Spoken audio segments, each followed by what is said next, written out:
And welcome into In-Game Chat for Saturday, July 27th, 2024. It is Season 18, Episode 26. I'm Scott. And I'm RJ.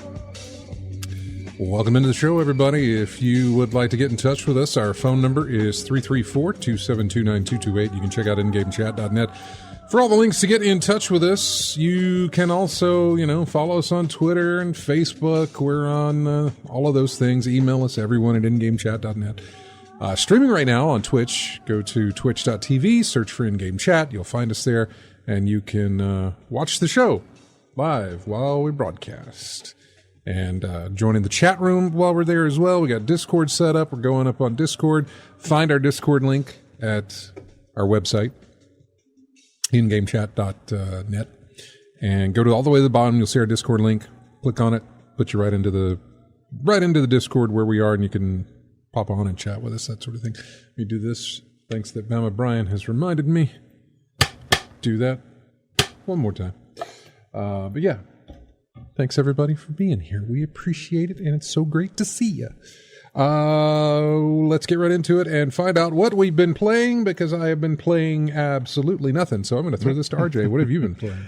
Still working on the Division 2. Yeah. I'm on my fourth character doing the DLC for Warlords of New York, which I have to do because it's the most efficient way for me to get to level 40 and max out my level. You are a grinding monster. Yeah, well, certain things, yeah. Or I just get so... I say that, and then, you heard me talk about Destiny all the time, so... Or if I just get so focused on the title, I got to finish everything I want to finish, and then before I move on to something else. Right. Really. So I'm trying to do the DLC for that one. Like I said, get my character, max out all four of my characters so I can vary it up, switch things up, and party up with friends of mine and do all the tasks that we want to do. So we want to be at the best possible level that we can before doing so. Yeah. And even if I do get to level 40, it's not enough, because there's... a lot of optimization for gear that I have to do, and so I have to do some other things. Like, for instance, the summit.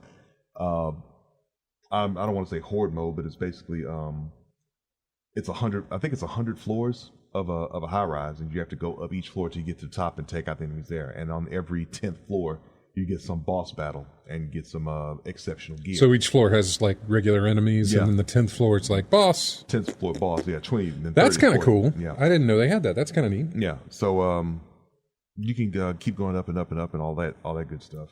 Change the difficulty all you want. There's one way to spam getting high grade stuff. If you put the difficulty up to maximum, I think it's called heroic difficulty. If you can get to floor 10 and go back to the main floor, you can start at the last floor you're on, 10. That's a boss battle. Mm-hmm. So if you change the difficulty up to heroic, you're going to have a heroic level boss battle every time you go there. So there's a good chance you're going to drop some loot every time. Okay. The thing is, though, you have to take out the boss without taking out all the other enemies. So you can have, because if you take out all the enemies, the floor is cleared and you're going to go up to 11. Okay. So you can't start over at that floor again. So it's basically just safe to just take out the boss, immediately go back to the lobby, and then start on floor 10 again with the same difficulty. And if you can keep running that over and over again, not so much so that you get burned out, but to the point where you can consistently go there and get like maybe 5 to 10 runs or anything like that, and get what you get, and then go and do something else. Because doing something like that repeatedly like that, you can't get burned out and not want to play. Oh again. yeah. So So I've been playing that. MLB The Show. Playing that, getting a little more work in with my franchise. Did some work on a Grand Theft Auto online. Apparently, there's graffiti. You can graffiti some corporate signs and things like that for bonuses and whatever. But there's also now we got pizza delivery to go with bail bonds, the bail bonds business. So I'm surprised it's taken this long for them to put pizza delivery in there. No, I don't know how you would implement it. It's basically just going around, get your just another vehicle to buy, I guess, something along those lines. But just as a job in the game is something. Yeah, I mean, there's little idle jobs like taxi, things like right, that. Yeah, I remember previous games like where vigilante, just get a cop car and just go. You could do that, I think, with ambulances or fire trucks and stuff like that. Fire trucks, things like that, Yeah. So pizza delivery was thrown in there. So that's what I'm saying. I'm surprised it took them this long to do pizza delivery.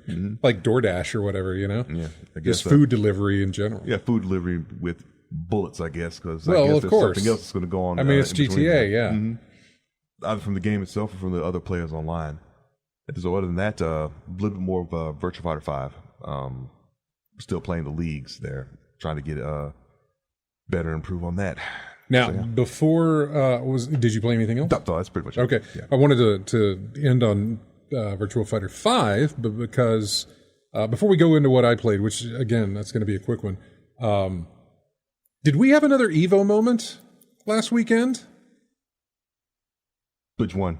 Boy, I don't remember the name of the characters, but it's been spread around all over the place where dude had absolutely no health. And well, if it wasn't the Mortal Kombat one where it was not Mortal Kombat. It was Street Fighter. It was Street Fighter. Okay. Yes. I think it was Street Fighter. Well, if it was, I can see it happening because, like I said, the offense in that game is so offense friendly. Yeah. No matter how much health you got back, you can always make a comeback. Let me say if I can find it here. Can you look at the screen behind you? Yeah, I can see it. Okay, yeah. I like that in all of his stuff that he uses here, there's an Evo video. Among all the politic videos that he's got here, then there's like, oh, King of Fighters, Evo. That's just wonderful. Evo moment. I wonder if it's 38. I think that's, what is it? That is 38. It is 38? Yes, 6 days ago for this one. I'm not going to let it play, but you can see that, right? Yeah. Hugh goes down to whatever he's got there. Yeah, a little bit of health left. Now he's got very little. Since his third strike, I'm guessing one parry was all he needed to get the win. That's just unbelievable. Evo Moment 38 is what it's called. Yeah. So if you want to do that, Google it, check it out. Street Fighter 3 Third Strike loser quarterfinals. So yeah, you can see some real awesome matches in Third Strike where people can get real defensive and get that parrying system down and get the timing perfect because Evo 37 was Third Strike when Daigo was it parried all of Justin Wong's super. Okay, one. The one that's been put in the home version of Third Strike. It says Evo Moment 37. Do exactly what Daigo did against this super, and you're like, oh goodness. Yep. And I've tried it before. It's not easy. I know. It is not easy. Which is why it's so amazing that it was pulled off. Yeah. So it was interesting to see that we had another one come up at this one. Evo was great. Enjoyed it. It was a nice distraction during the show last week to have, and so yeah, I loved it. I have not played much at all. I have switched over from playing Shadow of War, Middle Earth Shadow of War. I've completely stopped playing that, and I mean, you talk about the opposite end of the spectrum. Now I'm playing Spiritfarer, which is very, very chill. So much more so, and so much less mechanic heavy and everything else than what Shadow of War's. Spiritfarer, I played it on Game Pass. I was going to say years ago. I don't know how long ago it was, but I played it on Game Pass a long time ago. That was on console, so I was playing on the big TV, and I got to some certain point where you had to switch around. You had a bunch of cabins on your boat, and you were able to kind of maneuver them and put them and certain people like to be in this position and this position as to where their homes and different fields. And I don't know. I said, no, I'm not feeling this. I don't feel like trying to figure out this puzzle of moving these things around and having them fit. It just wasn't working for me. But I think it was because I was missing a lot of the mechanics of the game itself. Because once I started on this on PC, things have gone a lot better for me. And I don't know if it's because I'm paying more attention or I'm just I don't even know if I'm doing things differently. I'm not sure. But things seem to be moving way smoother than what they were. I mean, because it's a puzzle-ish game, isn't it? Not necessarily. The section that I stopped at on the console felt very puzzle-like. Okay. But it was only one part of the overall game. This game, you captain a boat that goes around and picks up souls and makes sure that they're ready to head into the afterlife to pass on. And they've got to tie up all their loose ends, like, seeing other people before they die, forgiving other people before they die, all these sort of things that you have to take care of before it's done. And while I haven't gotten to that part of it just yet, while you're doing all this, you're going on these little islands on your map and picking up the souls or picking up things like wood and fruits and other kind of supplies, because you've got a kitchen on your boat. You've got homes for all these souls that you're holding on your boat. You can build a garden, and you can build all kinds of different things that sit on, kind of like a houseboat, that sit on this boat. And basically that's it. You're just going back and forth and dropping off souls, picking up souls, feeding them, because you have to feed the people on your boat. You have to, you have to talk to them, make sure their mood is okay. And of course it's very easy to tell like what it is that's, that they need. You just go and talk to them, and you can look at a status of like, hey, they're hungry. And that means, okay, I'll feed them. You feed them, everything's fine. So there's a lot of different aspects. You can fish off the side of the boat while you're traveling from wherever. Anyway, it's nice. It's got a very hand-drawn animation style to it, which is really cool, very fluid. And I enjoy it very, very much. And it's nice. It's just a nice little... Other than that, I've been playing Snap. See if Lethal Migraine's been playing Snap. I'm not sure. They have a Deadpool event going on right now. Fitting. Very fitting. Yeah. Exceptionally fitting. And it only lasts for... I got another week and 2 days to try and complete it. And I am at 991,000 right now. I want to get to 15 million to get a new card. And if I really want to push, I want to get to 500 million to get a variant of that card. If I really want to push for that. Once I get the card, and once I get to that point, it may be easier to do. I don't know. But yeah, so... about a week and a half, right? Yeah, and it's gambling essentially. You don't have to. I haven't spent any money to gamble on it. You have the option to. Like right now, I could spend 100 in-game currency to get 300,000 tokens, I guess, and that goes up. But gold, and then you have to go to your conversion to see how much gold costs, right? So let's see, gold. 300 gold is $5. Right. I'm not doing any of this. I'm not spending any money on this, but you absolutely can do it. Just hope you don't. You don't have to. But you go, what is going on? Oh, okay, sorry. I just had all these missions pop up as complete. That's because I was playing in the Deadpool event, and I just now exited out of the Deadpool event, and it counted all that stuff I was doing earlier. So, sorry, that kind of freaked me out for a minute. What else? Yeah. So that's going on, the Deadpool event thing. It is, like I said, it's like gambling. So they have these tiers of, and I will show you I will try to show you. This would work a lot better on an iPad, but this iPad's so old, trying to get this game to load on that iPad would be tough. So they have different little entry points of the game, and you can play on the different entry points. So currently I have... it's so small I can't see it. So I actually have to do a screenshot and then have to zoom in to see what I'm looking at.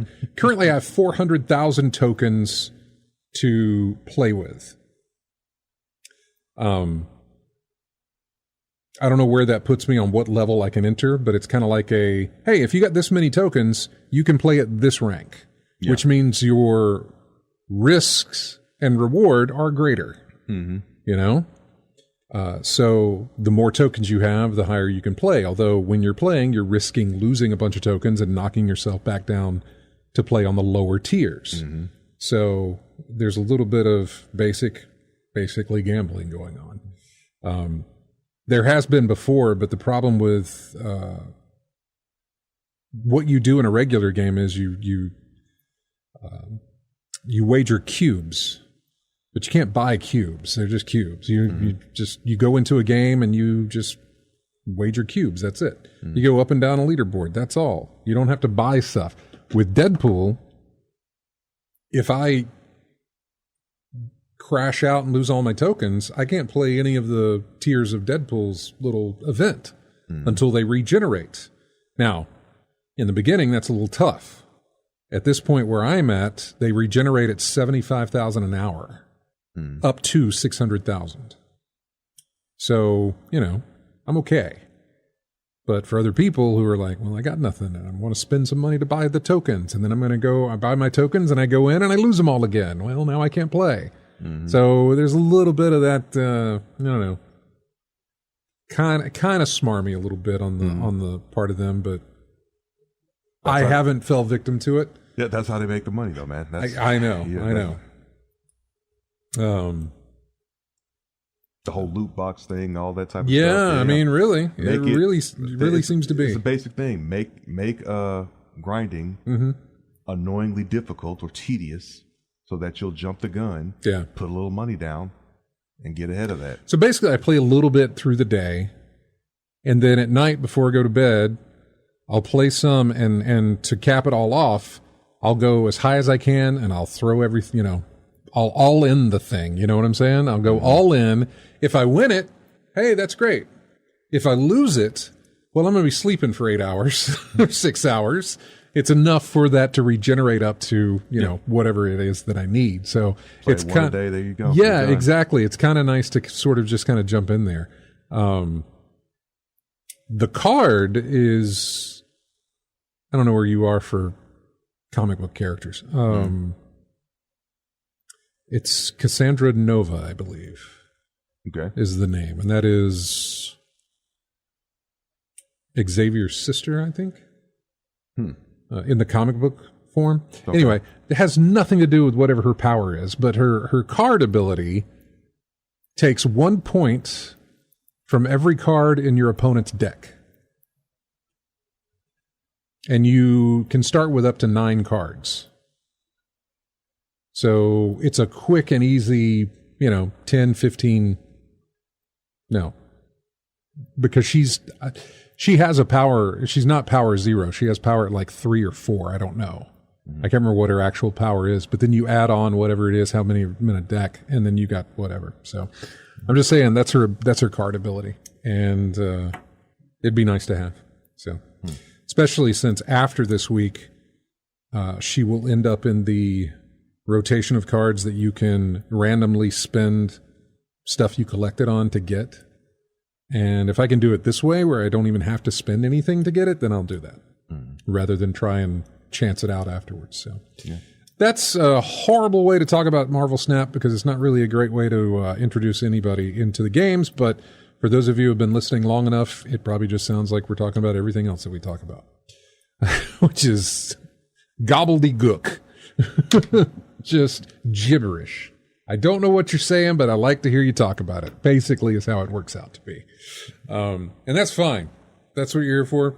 I got you covered on that. Anyway, that's all I've been playing though. Spiritfarer and Marvel Snap, with not a inkling to jump into anything else really. I just haven't felt like popping into any other game at the moment.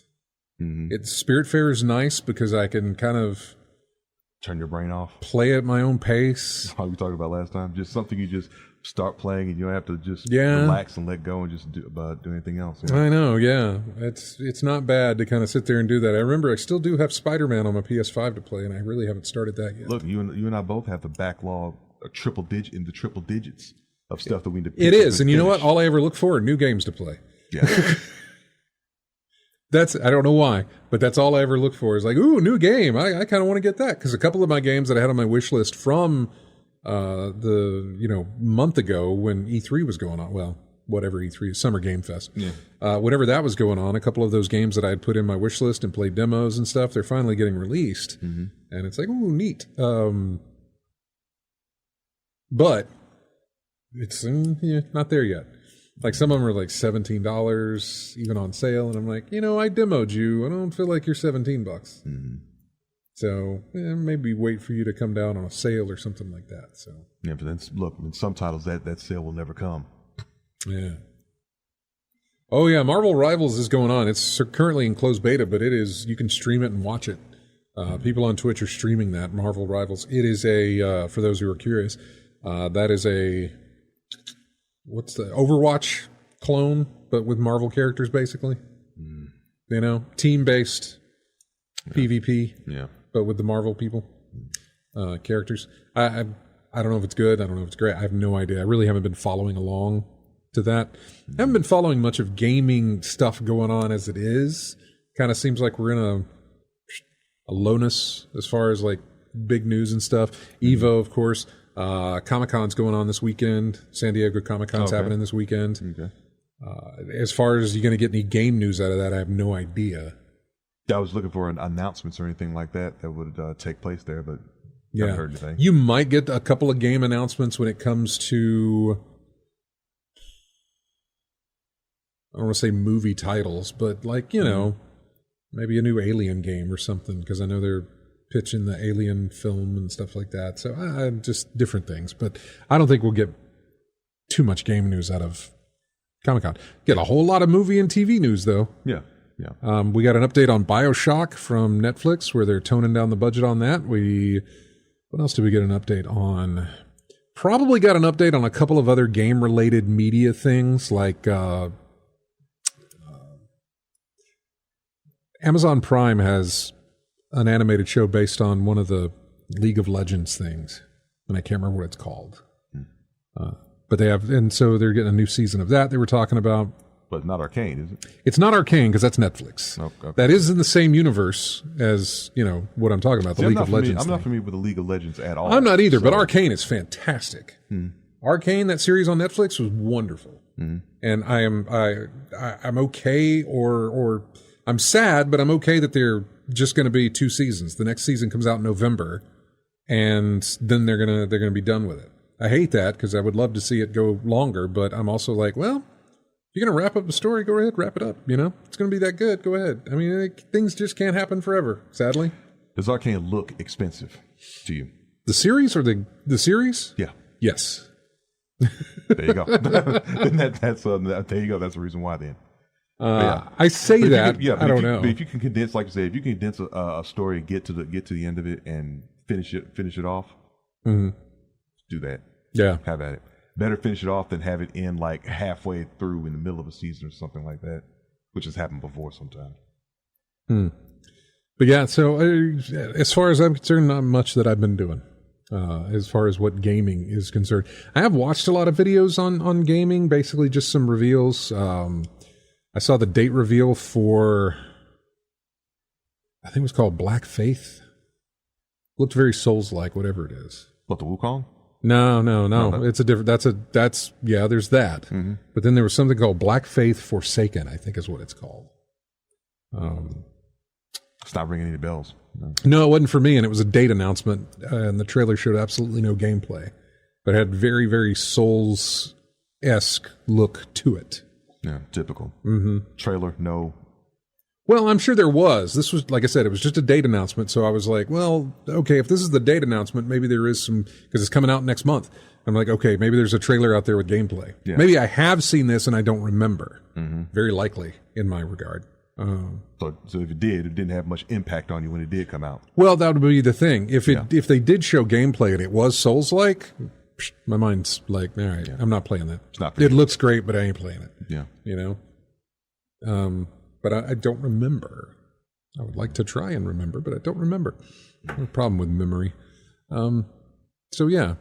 And I watched a lot of video for, God, is it Nobody Wants to Die? Is that what it's called? Nobody or No One Wants to Die? Yeah, Nobody Wants to Die. It's a very cyber noir setting of a game. And I thought it was going to be robust. In other words, a big game. Like it's going to be this open world thing of, well, I wasn't sure, but I figured it was going to be a full-fledged game. No, it's, I think, $20, maybe. It's on Steam, looks great, and it's not very long. 25. Yeah. With a soundtrack bundle, 30. Yeah. Apparently it's reviewing pretty well. Yeah, so it's very positive. Yeah. Let's see. Lose yourself in the world of New York 2329, where immortality comes at a price that someone has to pay. Following a near-death experience, Detective James Carr takes an off-the-books case from his chief with only the help of a young police liaison, Sarah Kai, to assist him. Time reveals all as they risk everything in pursuit of a killer, uncovering the dark secrets of the city's elite. Yeah. Sounds like a film noir detective type. Oh, it absolutely is, and I think it really, throws the cliches of those things into its opening. You can watch like the first 10 or 15 minutes on YouTube if you wanted to. But as far as I know, it's not a very long game. It is not it's more puzzle solutions than it is kind of actiony or anything like that. Like, I don't know that you even get a weapon, I don't think you have fights. I think you are trying to solve crimes. Yeah, but I look at this and I'm thinking cyberpunk already. I know, right? Exactly. Some type of action-adventure interface, things of that nature. Yeah. Especially if it's a dark, gritty film noir type thing. Yeah. I'm expecting some type of conflict in here somewhere. As far as I know, there's very little, if any at all. I haven't played it. When you look at the descriptions of it on Steam, I want to say Walking Simulator was in there, which that's not necessarily a bad thing, but it does give you an idea. If a game is labeled as a walking simulator, it is more of a kind of non-action, no combat. You just figure things out as you walk through. What was Gone Home was one like that, where there was no combat. You just had to walk around the house and relive memories and things like that. Yeah, I mean, if you're a detective, and if you're a cop as a detective in a dystopian future, walking simulator does not fit in that description to me at all. Yeah, I know. But yeah. Let's see. Thar6 says it is Souls-like. I'm guessing he's talking about that Black Faith Forsaken or whatever it was, that it's a Souls-like. So, yeah. Yeah. Anyway, what do we have? We should break. So let's do that. Let's go to a commercial. We have music here. We're going back to the olden games. This one comes from a game called The Legend of Xanadu. Frozen Tower is the name of this track. Anyway, we'll be back with more of in-game chat right after this.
Welcome back into In-Game Chats.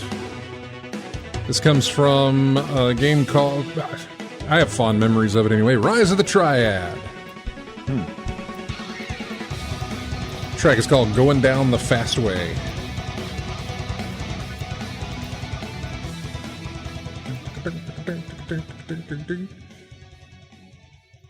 Only thing I remember about that game was, I remember when I was playing it, it was kind of a next level Doom type thing. Like it was a first person shooter or one of those Doom, Wolf 3D type games way back when. And there were all kinds of power ups in the game for your weapons, for your, armor and for things like that. And there was something called speed boots, and you could move real fast. It was really cool because I would sit at one end of this long hallway and I would do my rocket launcher. And then I would run and just kind of run alongside the missile, the rocket as it was moving through the hallway. Was just insane that I could just catch up to it and look at it as it's flying around. It's really cool. Just don't be there when it blows up. No. It was just something that I was trying to see if I could do, is like beat the shot, right? And the boots would let you do that. I'm looking at the Steam page for it, the Ludicrous Edition. Basically. Is this for Rise of the Triad? Yeah. Oh, okay. Yeah. They did a remake of it. They've done a couple of different things with it before. Was that Apogee? I think it was Apogee. Let's see. Way back when, I think it was Apogee. Yeah. Yeah. Is it still Apogee? Well, it says Night Dive Studios, Apogee Software. Okay, yeah. Yeah. God. This Ludicrous Edition was released July of 2023. Man, Apogee was massive back in the day. Commander Keen, wasn't that Apogee? Commander Keen? Yeah. Oh, that one. I think that was Apogee. I don't know why I remember these things. Logos and things. Well, we were just talking about Phalanx through the during the break. Yeah. And the reason why it's still being brought up because because the box art. I don't think Apogee has anything on Phalanx's box art at all. But for whatever reason, that stuff sort of just sticks in my head from my younger days. Yeah. Commander Keen, it says ID Software. That was id? I thought it was Apogee. Who had that? Oh, well. But I do remember playing a lot of that, too. Yeah. Wonder if I have that on my You probably Steam. do. I probably do. You probably do. Knowing me, I probably do. So, any cool announcements out of Evo last week that you paid attention to? I saw some character reveals, things like that, and things I wasn't really Didn't really care about? Yeah. I mean, nothing that really made me perk up or anything like that. Yeah, Tekken 8 getting a new guy. Well, Street Fighter 6 getting Terry. Yeah. Guilty Gear getting Edge Runners from Cyberpunk, I guess, or something like that. I don't know. But Lucy? Maybe. I'm not sure. I'm kind of just rolling through these because I don't know anything about them. Grand Blue Fantasy is, what are they adding? Versusia? And Vakala? I'm not familiar with that series, and I never really got into Grand Blue. I know it's got a following, but I just wasn't part of it. King of Fighters 15. You part of that? Okay. Well, then I'm still like watching it, watching people play it, especially at Evo. I did watch the tournament for that. That was Fatal Fury City of the Wolves. Yeah. Kevin Ryan to the roster. Ryan, yeah, I saw that one. Yeah, I remember him from the original Mark of the Wolves. So yeah, they seem to have changed him up a little bit, but it's okay. Yuzuki for Under Night in Birth 2. I don't know. These are fighting games that I don't know anything. Under Night in Birth 2. Yeah. Under Night in Birth. Yeah. I don't know any of these. The Melty Blood, folks. I'm just like, man, this is your world. Yeah. I'm just living in it. What else do we get? Oh, we're talking about Comic-Con. Yeah. We did get some Mortal Kombat news for new DLC. I don't remember what it's called, but you're getting, it looks like some of the Android ninjas. Okay. Cyber ninjas? Hang on, let me see what they're called. Oh, so it's Cyber Lin Kuei. MK1 Comic-Con. What do we get? Let's see. They tease year 2 reveals. What did we have? This teases Mortal Kombat 1 fans expecting this.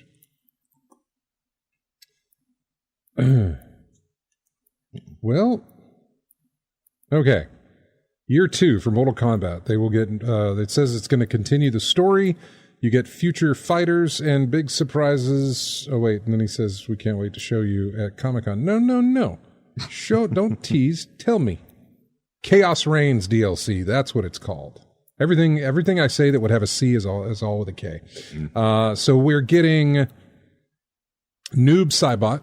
Okay. Sector and Cyrax. Mm-hmm. Then you're getting the Ghostface from Scream. Conan the Barbarian.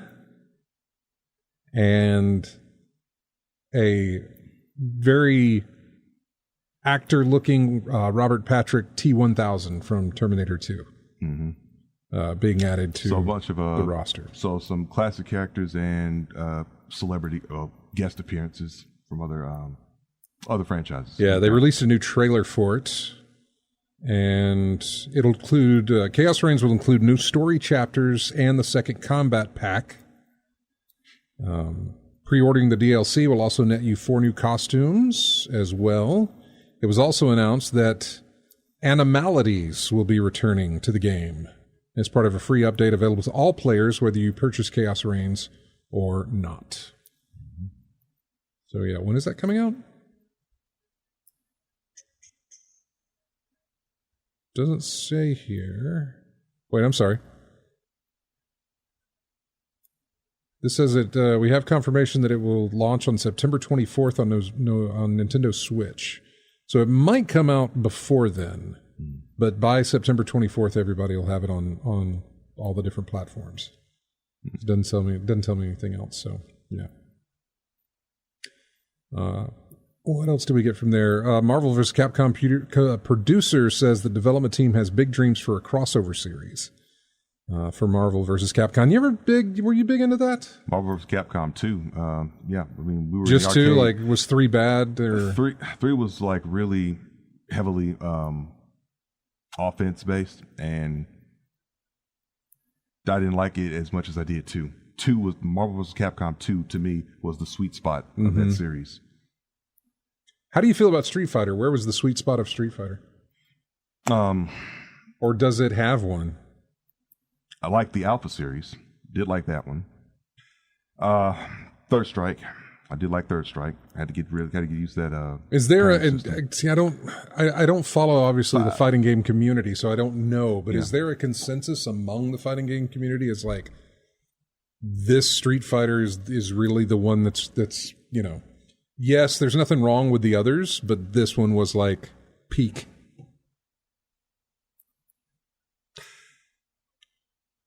I want to say Third Strike was the one that people really liked playing. Okay. Everyone's got complaints about 4 and 5 and 6 and all the other things, but Third Strike, I think, is the one a lot of people enjoy. Yeah, I was always curious because again, I don't follow that. You know, like I don't know. There's people who will tell you, no, this version of Smash Brothers, not the one that's got everything in it, you know, and the kitchen sink, but the ones that are, you know, that was on the Wii or the GameCube was better. It's the one that everybody prefers to play or something like that. I have no idea. So I just like watching good competition, and that's what I got out of my Evo there. So not only there was Evo was going on last weekend, but so was the Warframe convention that was going on, TennoCon. Yeah. So what was the news we got from that? Shono mentioned something about 1999 and a boy band or something. There was that. I haven't gotten to that one yet. You know, I'm kind of waiting for AC Wraith to jump in. He can fill me in on that. But Digital Extremes, who is the developer for Warframe, they gave another peek at their upcoming fantasy action MMO RPG called Soulframe. And I have no idea what it looks like or how it plays or if it's something that, you know, Is it something that Warframe people are interested in? I have no idea. I'm not a Warframe player, so I don't know. There's AC Wraith. I mentioned last episode that Infested our boy. Oh, that you did mention that. Yeah, I remember you talking about that, but I didn't really. You saying that, AC Wraith, in the chat room still does not explain to me anything of what's going on. I don't know what Infested Liches is. I guess that they are the boy band. I don't know. I have no idea. But how do you feel about it, AC Wraith? Do you like it? Are you interested in Soulframe? And are you interested in Warframe 1999? And does any of that, or do you care about any of that? You know? Are you interested in Warframe 1999, but you don't care about the boy band stuff or whatever? I don't know. I'm curious because I don't play any of that, but I know you're very interested into it.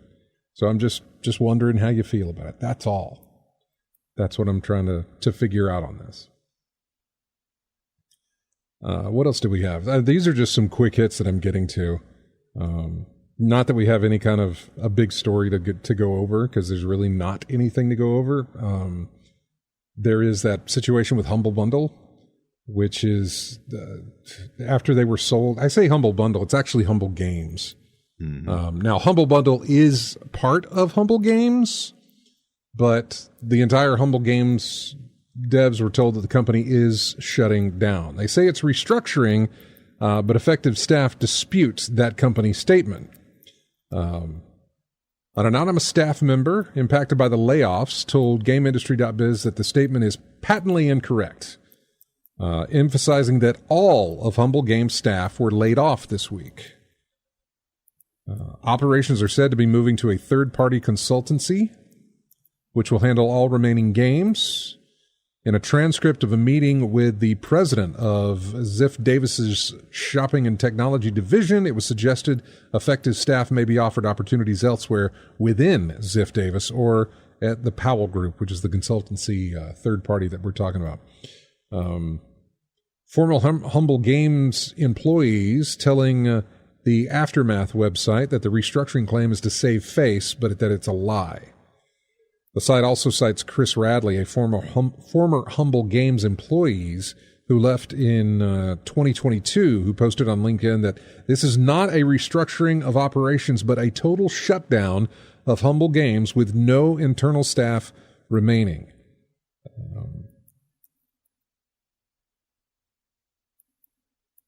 That was the update because Humble Games reached out and said, no, we're just restructuring, we're not shutting down, but then everybody else came and said, no, they let everybody go. So basically said, y'all are full of it. Yeah. They let everybody go. And yeah, Lethal Migrant says everything IGN touches turns to crap. Yeah, because IGN bought this. They bought Humble Games. Now the Humble Bundle stuff is not affected. Which, I don't know. It doesn't, I'm glad that I have it. It's nice to have. I get 12 free games. I say 12 free, I get 12 games a month from that. And it's nice that it kind of goes to Humble Bundle. That's the Humble Choice stuff. But that is also not being affected because it's not their games. They're not making games. They're still selling games, but they're not making games. Yeah. I didn't figure that would really take a hit in this. Meanwhile, on the other end of the spectrum, Netflix has 80 games in development right now. They plan to launch a new game every month to its Netflix Stories hub. Now, if you have Netflix, a subscription to Netflix, you need to log in on... Definitely on your mobile. I know either your phone or your tablet, and you can see those games. Looking at my Apple TV or whatever, my TV box thing, games don't show up there. Right. So, which is the only place I'd look at Netflix is on my television. So, the president of Netflix said, we've launched over 100 games so far. We've seen what works, what doesn't. We're refining our program to do more of what is working with the 80-plus games that we currently have in development. So Yeah. What does it say? Let's see. The Netflix app has a catalog of awesome third-party titles that are available free to subscribers and include some of the best mobile games currently available. Examples include The Case of the Golden Idol, Crispy Street, I don't know what that is, Spiritfarer. I know there's a game that I played on the Nintendo Switch. Dang, I can't remember. Was it Puzzler? No, not really. It was more of Cozy Grove. That's what it's called. Okay. It's called Cozy Grove. And they did an update for the Netflix app of that, which was a really cool update. When I saw the trailer for the update and they were talking about all these different improvements, I was like, hey, that's fantastic. And then they said exclusively to Netflix. And I said, well, that sucks. I have the game on Nintendo Switch, but, that sucks. That actually sucks. But yeah, you're exactly right. Lethal Migraine says, so Netflix is now the new Embracer, but with money. Seemingly so. It's just, sure. I don't necessarily, you can have 80 games in development, but if they're all crap, it doesn't do anything for you. Yeah. Like they didn't have, Spiritfarer is not a Netflix game. That is some other development company who did that. Yeah. Case of the Golden Idol is not a Netflix game. They just have it as part of their thing. Yeah. So your article, you mentioned a lot of mobile games. I'm like, that's why I checked out. So you said mobile games. Yeah, that's the other part of it. I really wish that if I loaded up the Netflix storefront on my browser, on my PC, that I could then download these games and play them on my PC and not through a tablet or a touchpad or a phone. Mm-hmm. That's where I would like to play them. But I don't seem to have that option that I know of. I'm not sure. Yeah.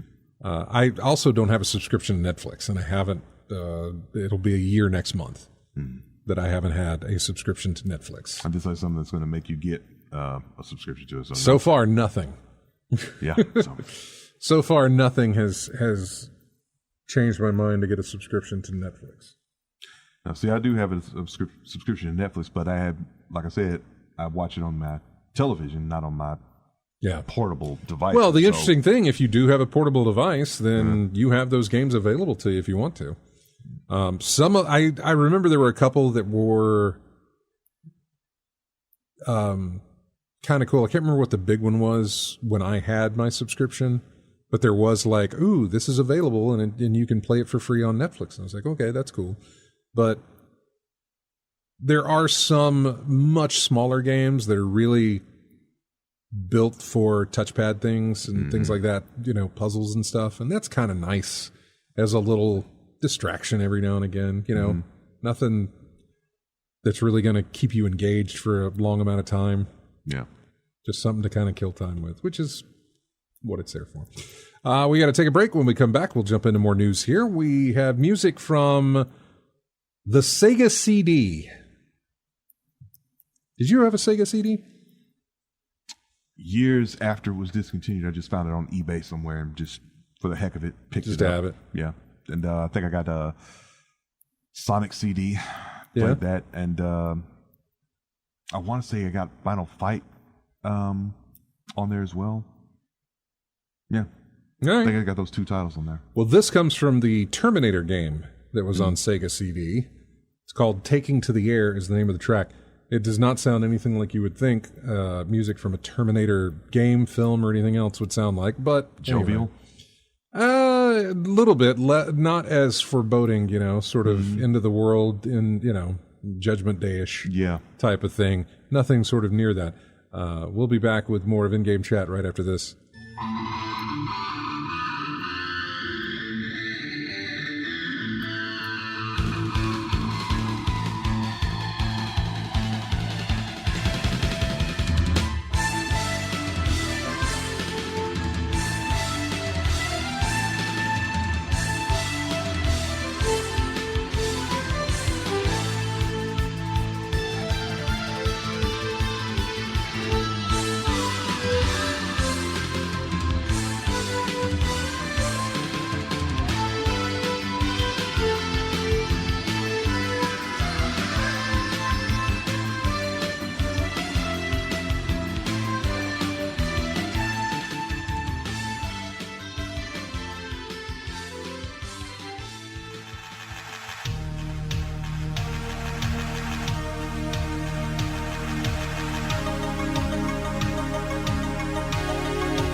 And welcome back to In-Game Chat. Music from the Amiga system. Was that right? Amiga? Amiga. Yeah. Who was that? Was that Sega? Was that Atari? Was that... As far as I knew, some other company. Or was it just Amiga, its own thing? Amiga, its own thing. Just another company that got into the... Could have been. Got to the video game. Is it called Turrican? Turrican 2? Turrican 2. Yeah. That is what that is from. That music. Like I said, we go back a ways. Yeah, the music said 80s already, so yeah. Yeah, well, you heard that Terminator soundtrack that we played going out, man. Like, yeah, 80s rock, yeah. Actually, that would have been early 90s rock, I guess. I don't exactly know when Sega CD came out. Mid to early? Probably, yeah. Maybe? Yeah. So 91, 92. Yeah. For the Sega CD? Yeah. Oh, okay. December of 91 in Japan, October of 92 here in the States. In North America. April of 93 in Europe. Yeah, see, my gaming history is, and I've talked about it before, but Nintendo in the 80s, I'd grab some games here and there. I mean, my collection was big, but that was only for the fact that the console span was a pretty long chunk of time back then. Yeah. You know, you had a system for a good while, and they just kept making games for it, and you just kind of built up that collection. There was no sort of used game sales. There was the bulletin board here in town that you would put in, like, hey, I got a lot of games, you know, here's my games, give me a call, we'll see if we can make a deal or something. Make a deal, something like I mean, that's how it worked. Yeah, before eBay. Yeah. You had the bulletin board. So you really had to put an effort in if you wanted to get rid of your games. Yeah. And a lot of the times, garage sales here and there. Yeah. Like that. Not only did I not want to get rid of them, I just didn't want to go through the process of trying to get rid of them. So I kept them around. But so it was Nintendo for a while, and I bought a Super Nintendo, but that's when things started to decline for me. I bought a Super Nintendo, and I just didn't. The games were few and far between. I mean, I had the amount between how many NES games and how many Super NES games I had was a massive difference. So many NES games. And then Super NES, I think I maybe walked away with just under 10 games for that system. Like Mortal Kombat 2 or Mortal Kombat 1 probably, and then 2 when it released. NBA Jam. Basically, I was buying all... Super Mario World was obviously one that I had in there. But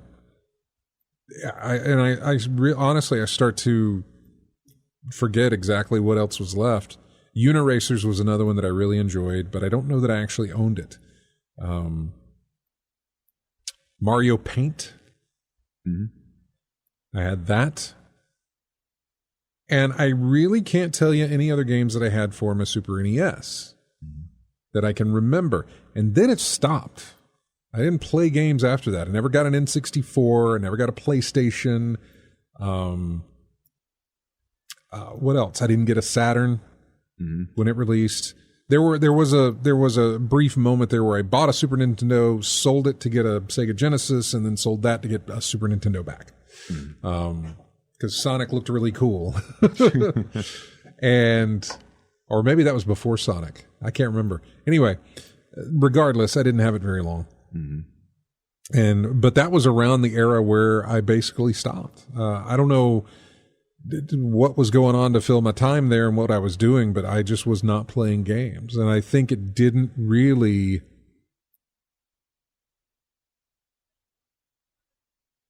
come back in until I started looking into... I moved away from doing the console stuff, and I was looking at games like Seventh Guest, which was on PC at the time, Myst. I sort of diverted my attention to PCs. I wasn't building PCs at the time. Dad was buying...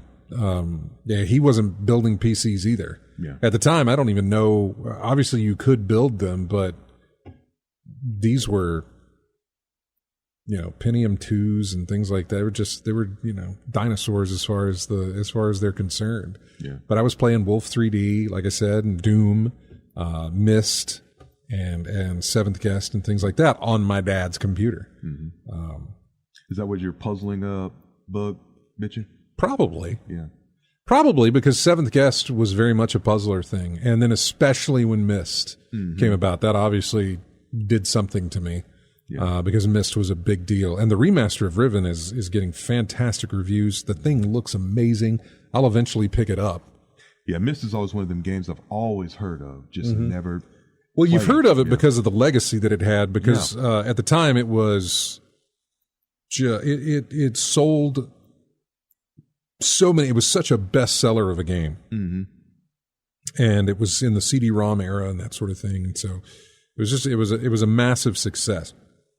And nobody had really ever seen anything like it at that sort of level that they were doing that type of gaming with.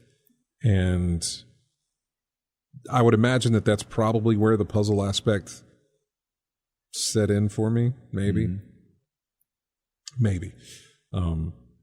Heck of an influence, though. Which, I was going to say, to make that where you get that whole puzzle aspect sort of, set into your mind for that particular game that has no hand-holding whatsoever. Yeah. That game plopped you down into the island, the Myst Island, and that was it. Go have fun. They did not talk to you. They didn't tell you what anything was. You were flipping switches and you didn't know what they did. You'd be like, what does this do? Click, click, nothing happens. You know, what does this do? Click, click, nothing happens. What does this do? That was it. You didn't know. You didn't know what you were doing. You had to figure it out. But there was also the aspect there, okay, well, there's no combat. You're not going to make the wrong choice in a sense. This doesn't work, and maybe you'll come back to it later and it will, or maybe you'll figure out what it's doing. Who knows?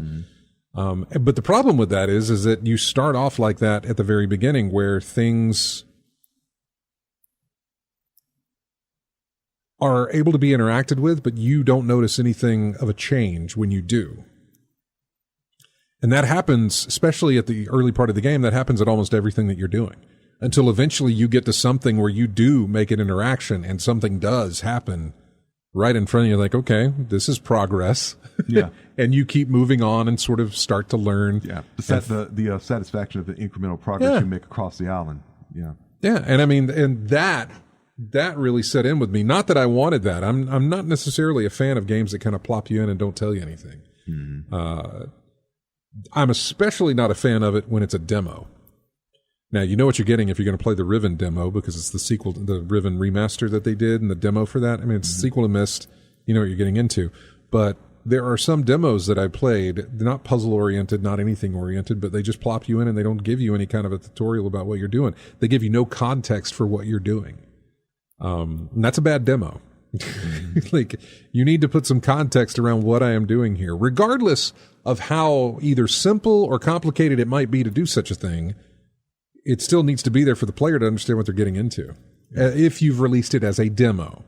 If you don't, and you release the game full and it has no hand-holding in there, well, okay, that's fine. That's a choice. That is a developer choice of this is how it's going to be. But when you do it in a demo, don't. Or at least, I don't know, don't. Let us know what we're getting into with your demo. Especially with a demo when I'm deciding if I'm going to buy this game or not. Exactly, yeah. I need to know. Well, I'm missing some of the chat room here. Yeah, voice actors are going on strike. I think I have that in... Yep. This came out pretty recently. What? I just clicked on it. It didn't open. Video game voice actors are going on strike for the first time since 2017 after months of negotiations with Activision, Epic Games, and other big publishers and studios over higher pay, better safety measures, and protections from new generative AI technologies. I was just about to mention that as soon as you mentioned voice actors going on strike. AI is basically the reason. Yeah. Yes, there are other issues, but AI is basically the reason here. They are hitting a picket line a year after the Hollywood actors and writers wrapped up their own historic strikes in an escalation that could have big consequences for the development and marketing of some of the biggest games. Members of the Screen Actors Guild, American Federation of Television and Radio Arts, SAG-AFTRA, voted last fall to authorize a strike, citing an unwillingness of big game companies to budge on guaranteeing performers rights over how their work is used in training or creating AI-generated copies. Roughly 2,600 voice actors and motion capture artists, including people like Troy Baker, Jennifer Hale, Matt Mercer.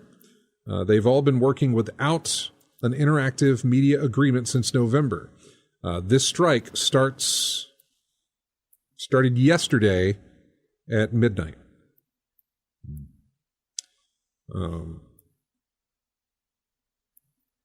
So let's see.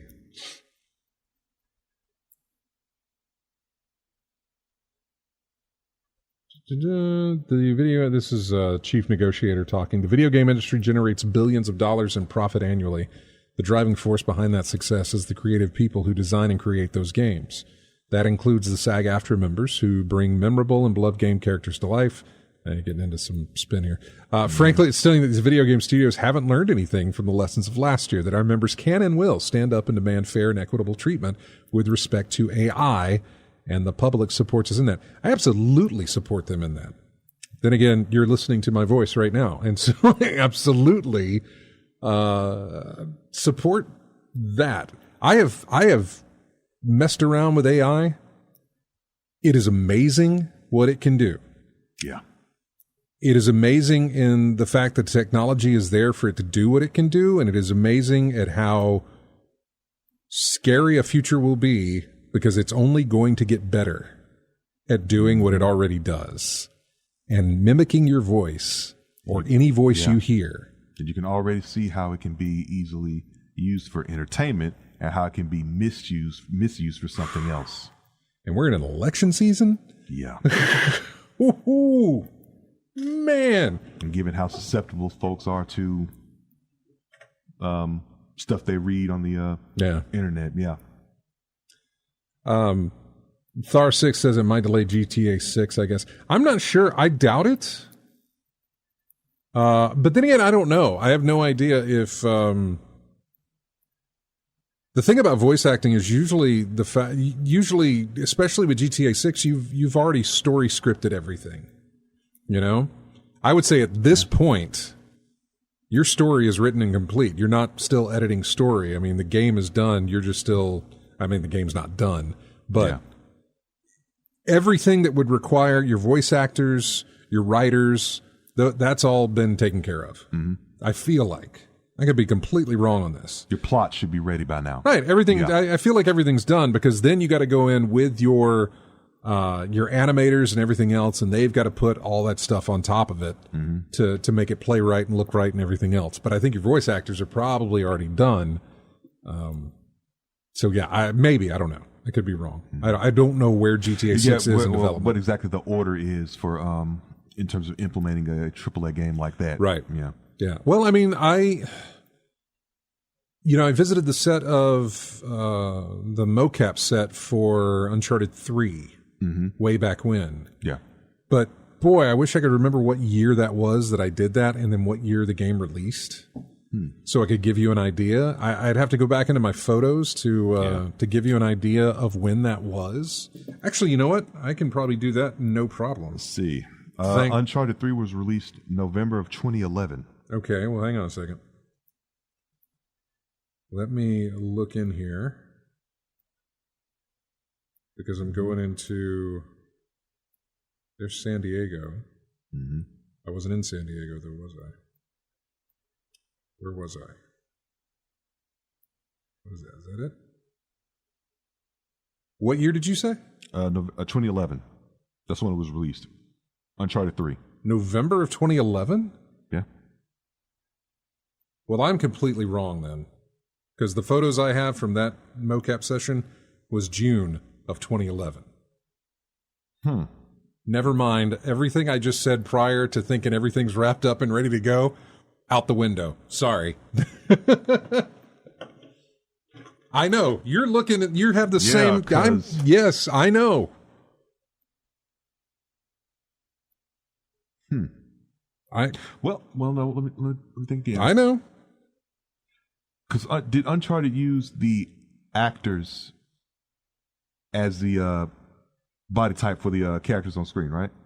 I mean, yeah, I've got pictures here of Nolan North, Graham McTavish, and Claudia Black. Okay, and they did the mocap work. Graham was Cutter, Okay. Claudia Black was Chloe, Okay, and Nolan was Nathan. so their voice and their actions, Their voices and their mocap was all being done. Emotions was all being done at the same time. So what about those instances where you're just a voice actor, you're not doing mocap, you're just a voice? Yeah, I don't. That may be a different aspect. Yeah. A difference between the mocap actor doing the voice and the body work, as opposed to someone else doing the body work or animation for it, and someone separately doing the voice in another studio somewhere. Maybe that's the case. I'm not sure. I don't know. So Thar, you may be onto something with a delay there if that's the case. And they may delay it anyway, even if they do have everything done. If anybody who was on that team is now on strike, they may delay it anyway, because there may be some kind of contractual agreement where, look, we can't release this game if they're on strike. Yeah. Now something like this, I don't know. Yeah. Now something like this, I was thinking wouldn't really affect games that aren't like those AAA titles anyway, because some like an independent game is not going to affect them really much at all, or something that doesn't require. Possibly no. Yeah. Not really going to affect them really. You look at some of the indie games. Spiritfarer has no voices in it. Yeah, there's no voice acting. Yeah, so a game like that, it's not going to affect them at all. It's got some noises and some sounds, like when the characters on the boat want to get your attention, or you walk up to them, or something like that. Or they're eating their food. You'll hear, you pet the cat, it purrs. Yeah. There's no vocals. Yeah. In the game, for the most part, and so sure, your indies are going to get away with that if that's the case. So they're going to keep humming right along despite this strike. I wouldn't see any problem with that at all. Yeah. Yeah. But your bigger games, like your GTA 6, like you mentioned, now GTA 6 isn't coming out until next year anyway. There's plenty of time. Yeah, there's time for them to do that, but given what we just saw here, I don't know if GTA does mocap. I feel like they do, because I want to say I've seen pictures of the three guys from. I'm trying to think of GTA. I was thinking GTA 5 or 5. I mean 5. I don't know if they did motion cap with that one. I think it was just voice in a sound studio or something like that. I don't know. Yeah. Well, have they advanced it to where they do mocap now for that? Yeah, for 6, yeah. Yeah, I don't know. 5 and 6 is a completely different beast, so yeah, maybe something else. Do we know if they did that for Red Dead 2? I don't know what they did for Red Dead 2. Yeah. Something to look into. Just kind of curious about that. Now, that's just focusing on GTA 6. That's not even going over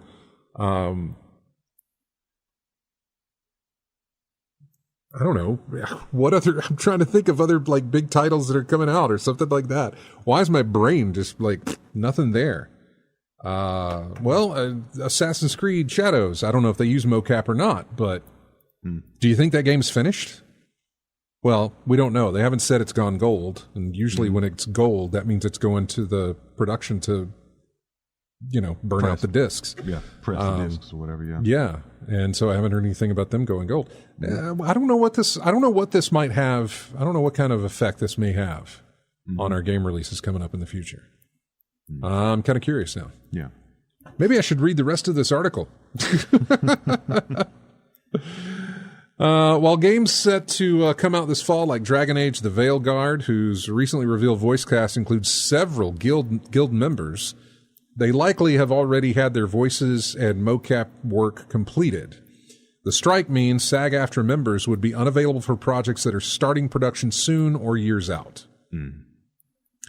Games relied much less on actor performances in the past, but most popular franchises are now fully voice acted, with the biggest budget productions using mocap to transfer actors' real-life performances frame by frame into the game. Hellblade would have had issues with this, I would have imagined, because old girl was completely covered in her mocap, with all the facial expressions, sensors and everything out for the sensors and facial everything, stuff. Yeah. Because I still remember, I only saw like maybe once, maybe twice, but yeah, the first thing you saw was the extreme close up of her face, and she was like yelling out orders to her, showing off that Unreal 5 and everything that they were doing with that. Yeah. It's amazing. Exactly which games will be impacted remains to be seen. The language in the IMA is clear that video games that were already in production prior to August of 2023, including live service games, are not subject to the strike and remain covered by the ongoing terms of the 2020-2022 IMA. The Guild gives a different threshold of September 2022 for most games, adding that live service games like Fortnite and Apex Legends could be struck starting 60 days from now if things get to that point. I forgot about live service, which has to constantly, Destiny has to constantly get their voice actors to come in and redo stuff. Yeah, Big money titles, so yeah. Oh, I feel like Destiny's probably on kind of autopilot right now. That is a game I really have not followed along with at all. What was I watching the other day? Oh, there was a new show on HBO Max. It's animated, based off of it's a spinoff from the Harley Quinn animated series. Kite Man. Kite Man. Can't say the full name because it's FCC rated. Yeah, right, exactly. But have you watched it? I saw the trailers for it. Yeah. I like the fact that Keith David was doing the voice of Darkseid. Yes. In that thing. But when Lex Luthor popped in, I was like, it's and see now I don't know. It's Zavala. Okay. Lance Reddick. Lance, yes. Yeah. Which may be one of his final voice acting roles, I guess. So it was really nice to hear his voice. Yeah.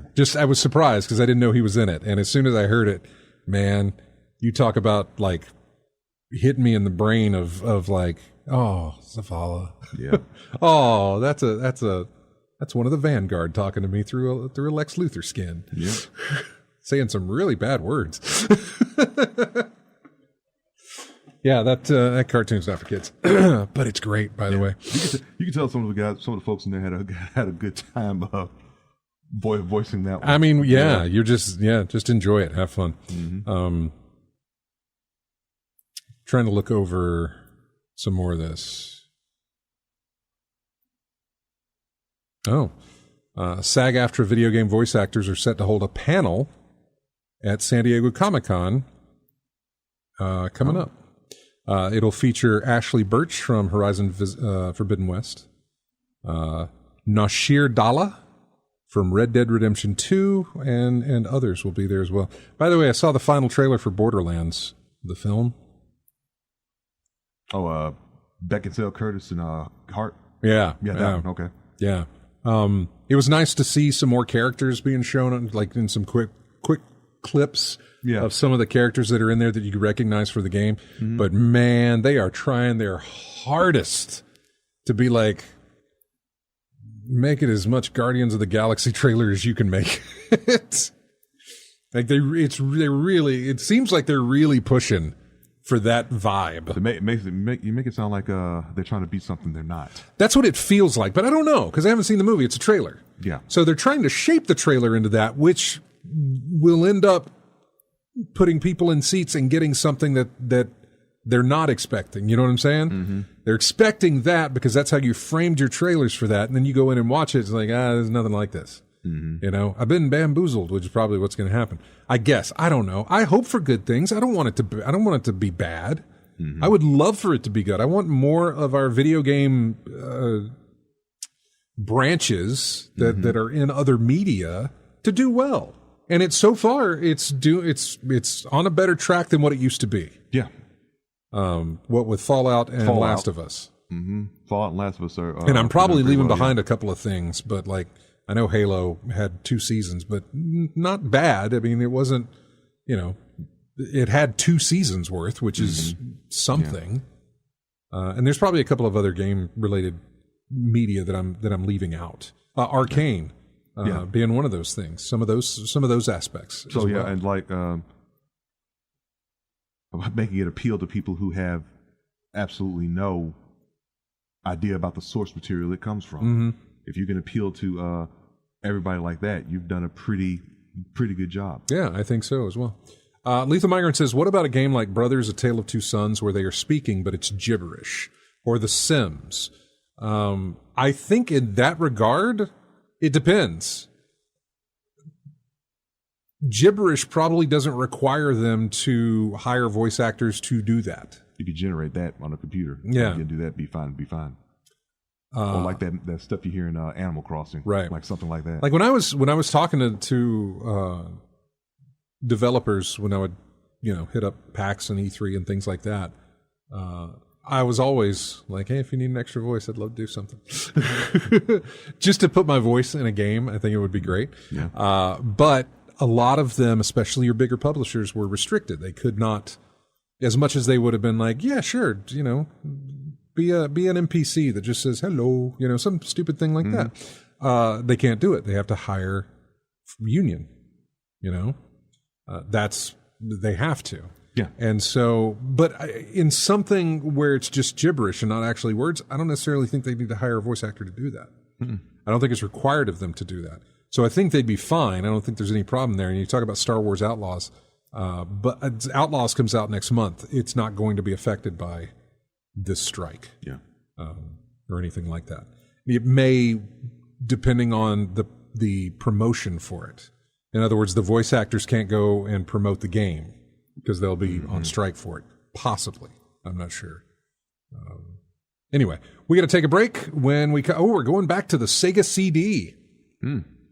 This time it's Batman Returns on the Sega CD. Anyway, we'll be back with also Dave's listening up in Colorado. Hey, Dave.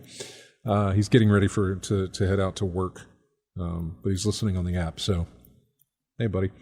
Here's some Batman music for you. I don't even know. I don't remember. The Terminator music sounded nothing like Terminator. I got to kind of think that the Batman music ain't going to sound anything like Batman either. We'll see. We'll be right back. I was absolutely right.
Welcome back into In-Game Chat. The name of the game is called 1942. That actually sounds like what music back then would have sounded like for a video game. It is from the Commodore 64. 1942. The theme music for that. Anyway, welcome back into the show. As we got our last little segment here. So we were talking about... we were talking about the video game strike, but going back to San Diego Comic-Con, somebody at the Dark Horse booth, Dark Horse Comics, noticed the figures for Legacy of Kain Soul Reaver. The branding said Legacy of Kain Soul Reaver 1 and 2 Remastered, which so far we don't know anything about. It has not even been announced. But that's just sitting there for everybody to see. And I'm really, really interested. And first off, I'm interested in the figures themselves. Big fan of that series. Yeah. Huge fan of that series. So a remaster or a remake of those, honestly, I'd like them to go through and do all of them. I would love them to do a remaster of Blood Omen, the very first game.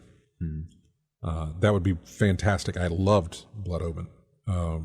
Then the Legacy of Kain Soul Reaver after that, Soul Reaver 2. Then they went back to, they did Blood Omen 2 after that. And then they did Legacy of Kain Defiance. which was the one that kind of capped it, finished it off. Yeah, seemingly finished it off. I as a game series goes to find a way to wrap up a story, I think they did a fantastic job in that regard. And I'm kind of okay with them leaving it at that if they want to do that. There's been talk of them expanding that universe in a comic book series, and I'm perfectly okay with that. Mm-hmm. Like I'm all for that. Mm-hmm. You don't need to make more games to go further into the stories of those characters. I'd be perfectly fine with a comic book thing. This says, though, if this is accurate, the project sounds like it will contain remastered versions of the 1999 Legacy of Kain Soul Reaver, released for PlayStation and later ported to the Dreamcast and Windows PC, and the sequel, Soul Reaver 2, which was on PC and PlayStation 2 in 2001.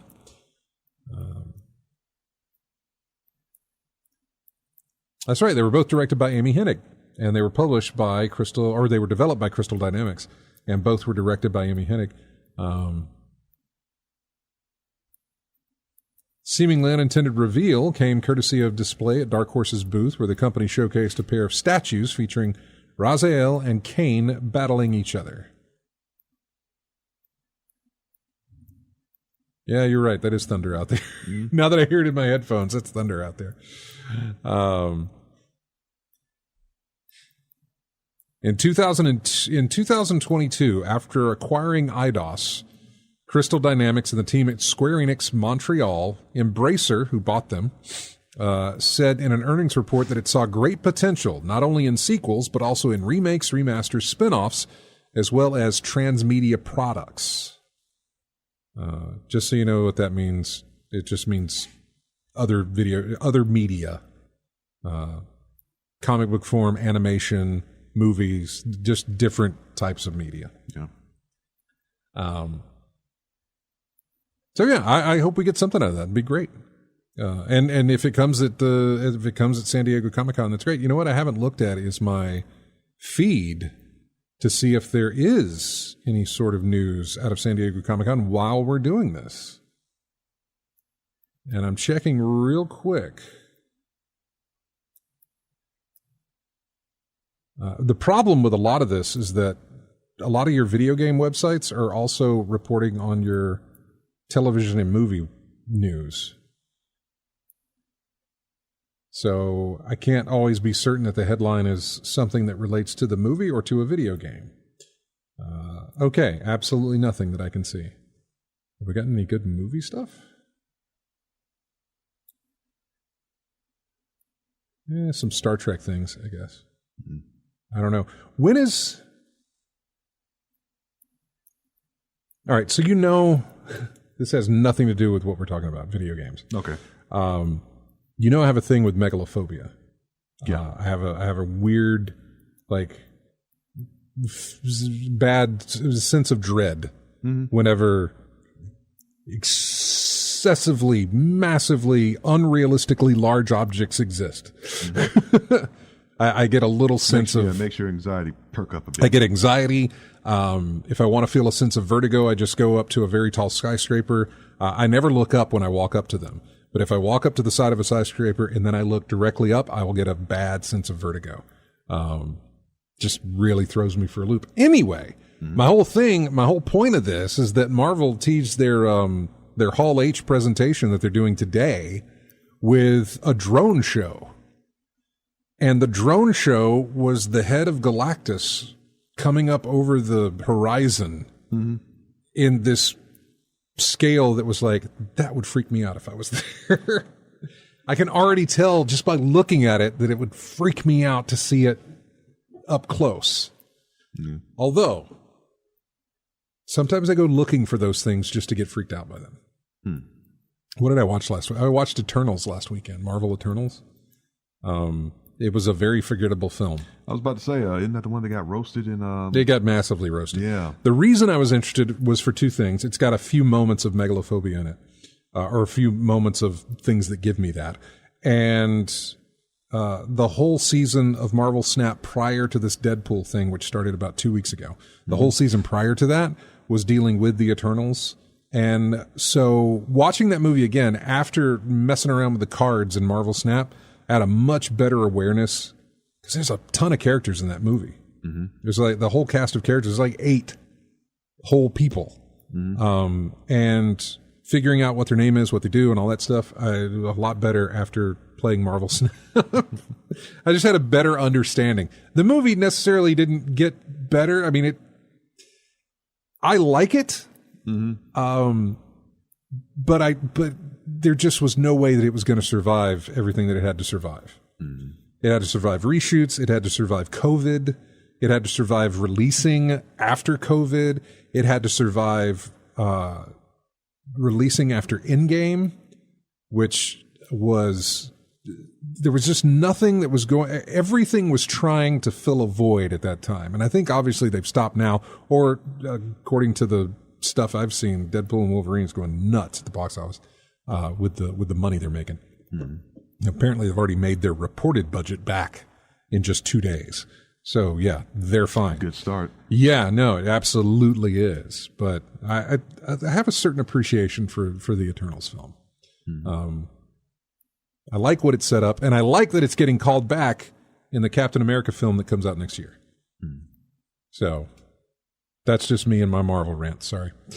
What else do we have in news?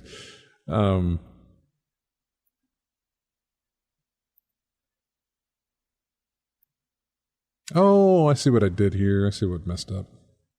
Let's see. Did I get this? Yeah. Lego is making a Super Mario World set. It's basically just Mario riding on top of Yoshi. It looks like it's done in the 16-bit form. It's pixelated. Yeah. And it moves.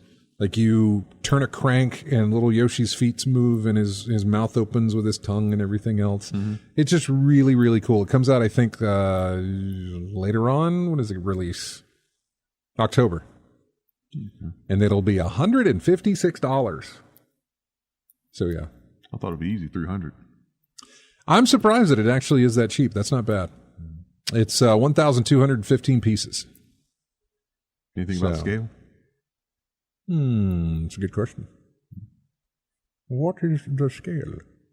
I don't see anything as far as what the scale is. They do have or they did. I don't know if that's that's not the gallery there, but I did see pictures of people holding it or sitting in front of it, that sort of thing, and it wasn't bad. It wasn't, overly large, I guess. Okay. Bowser is huge, by the way. Should be. The Bowser they have? Yeah. Dude, big. Massive. The question mark block, massive. That's another big one as well. So, hey, Fallout fans, Fallout London is a fan-made mod, and it is finally released. And I know you can get it on GOG, Good Old Games. So if you have Fallout 4 Game of the Year edition, you can download this mod for free. It is almost full-fledged DLC. It is a total conversion of Fallout 4, or is it Fallout 3? Sorry, let me make sure. Was I Fallout 3 or 4? Which one was I thinking of? Fallout 4. Fallout 4. Mm-hmm. Yeah. Developed by Team Folon, the mod has been over 5 years in the making and transports the post-apocalyptic game to England's capital city with a whole new story, environments, characters, factions, weapons, and gameplay elements. Due to its size, it won't be available on popular mod hosting sites, so instead it's available on GOG, Good Old Games, with a custom launcher. It is currently not compatible with the next-gen version of the game, so players will need the pre-patched version. For this reason, players on Steam will need to downgrade before the installation. So, yeah. Keep that in mind, but man, it's like getting a brand new game. Brand new setting, all that stuff. Breathing life into an older title. That thing's been in development for a while. I've heard about Fallout London for a very long time. So yeah, that's looking on their website here. Yeah, just a bunch of folks who just got together and wanted to make this thing happen, and there it is. Yeah. Next year, not next. Let's see. The Olympic Committee has voted to confirm the first Olympic esports games will happen in 2025. So apparently we're going to get esports games in the Olympics for 24? Was it every 4 years? So 28? Yeah. Yeah. Summer Olympic, yeah.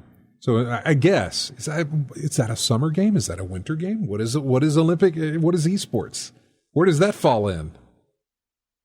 Wherever's convenient. Yeah, I don't know. Probably into summer, I guess. I don't know. It's not a seasonal thing, right?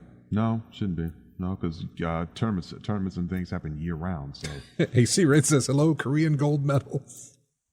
More than likely, you're right. A lot of the esports, we don't even know the games that are going to be played there. But if it's anything like esports, it's probably not going to be your fighting games. It's going to be your.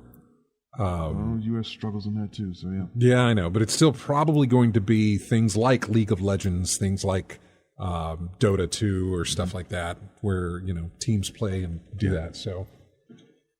You see how efficient. You see how good the U.S. is at World Cup. Right. This is going to happen again. Yeah. It's going to happen again this time. Blizzard's World of Warcraft team has unionized. We talked about the unionization of was Bethesda, I think it was? Yeah, it was Bethesda last week. And now Blizzard has unionized as well, the World of Warcraft team. So, again, I am all for unions for the developers. Just take care of these people, man. God, some of the stories you hear about this thing, and which is why I'm glad this is catching on, and I hope that momentum keeps going for these game developers and people who work in video games. They need it badly. They really, really need some protections. I guess finally we'll leave it on this thing, Monopoly Go, which I haven't played today. I haven't turned it on today. Mm-hmm. It's that Deadpool thing I keep trying to do. But you only got a week and a half to do it. So right, exactly. I just opened that up again, too. Anyway, yeah, I haven't done my Monopoly. Anyway, Monopoly Go collected... What happened now? Recent earnings report that Monopoly Go has brought in over $3 billion in revenue since its release in April last year. That's over 15 million times past Go. An absurd amount of money. This continues a trend of wild milestones for the mobile game, which previously passed the $1 billion mark only 7 months after it launched. Think about that. It passed $1 billion 7 months after it launched. Mm-hmm. And then, how many months has it been now?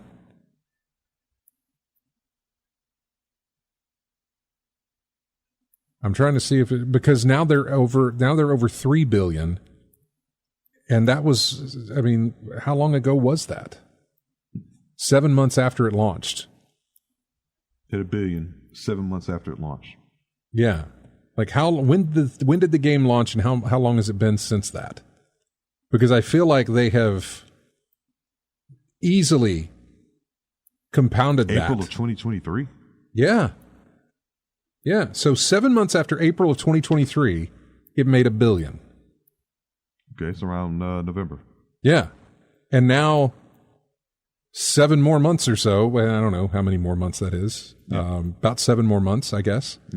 Yeah, later on. 7 or 8 more months. Later on, it makes another $2 billion after that. It makes another $2 billion after. That's huge. Oh, speaking of huge, we're done. I wasn't paying attention to the clock. So yeah, that will be our last story. Thank you guys for joining us. We do appreciate it. Everybody hanging out in the chat room. Dave listening on the app, we appreciate it as well. Thank you so much.